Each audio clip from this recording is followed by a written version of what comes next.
Speed versus feel, hey guys? Now, I've probably seen that debate on Facebook probably every day in one of the groups that I moderate. I'm sure you have too. Now, what I want to say today is you don't have to fall on one side or the other. It's not a fight. They're not teams that you have to pick. You can be a technical player and have feel. You can be a player who has incredible feel and play fast. Don't knock one or the other. Let me give you an example. Feel is expression. Feel is you putting your feelings across. And in order to be able to do that efficiently, you should be able to express any emotion, any feel. Now, the blues is the obvious thing that we're talking about here, I'm sure you'll agree. The blues often trying to put across the feeling of sadness, sorrow, oppression. Now, in order to play that sound, sadness, sorrow and oppression, maybe some of the sounds that you'll think of will be minor. You've got these yearning sounds that come from minor, and sadness. So in order to play sadness, maybe I'm elongating my phrases, I'm holding notes and letting them really ring out and applying vibrato to them so people can almost get the impression of like a crying guitar. Maybe that's the way you're going to express that feeling. Great. If you're a rock player, it'll be exactly the same. But what if you needed to express excitement? How would you go about expressing excitement on the guitar? Now for me, there's two examples that always spring into my mind. The first is when I was accepted on the degree course at the Guitar Institute in London. I was living back in Suffolk at the time and was working a proper job, and then I sort of very late in the year decided no, I need to make a go of this guitar thing, and I applied for the institute. They told me I was too late, but they do an assessment anyway, and then 4 weeks later or something like that, I got a phone call from James at the institute, James Brister, if you're out there, thanks buddy, telling me that I'd been accepted, I'd been offered a place, and that feeling, I know how I reacted. I remember it. I spoke very calmly to James on the phone. I hung up the phone and I jumped and I ran around the house and I screamed, and I've probably never felt that excited in my entire life.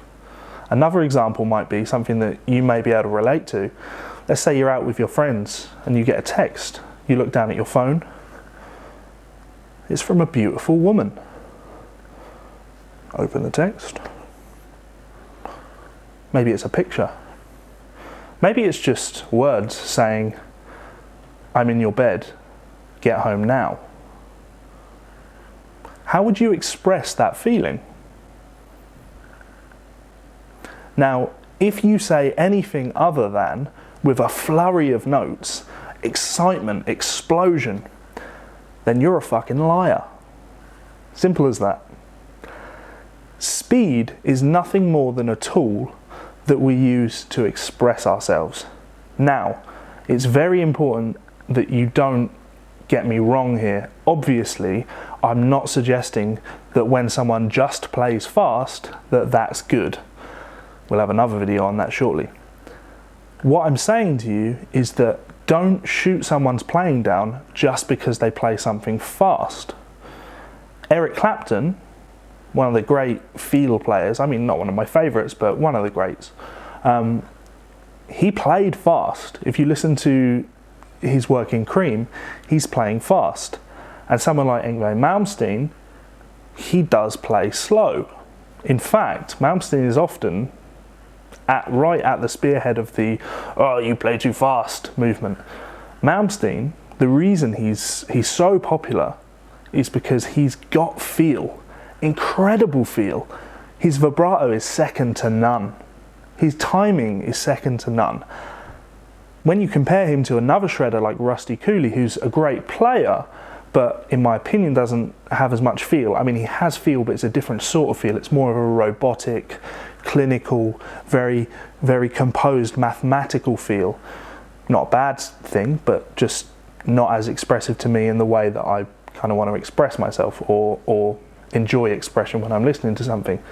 I don't think anybody would argue that Malmsteen is faster than Rusty Cooley, because he's not. Rusty Cooley is very fast, and he's definitely faster than Malmsteen. But I think when you compare the two, there's definite differences.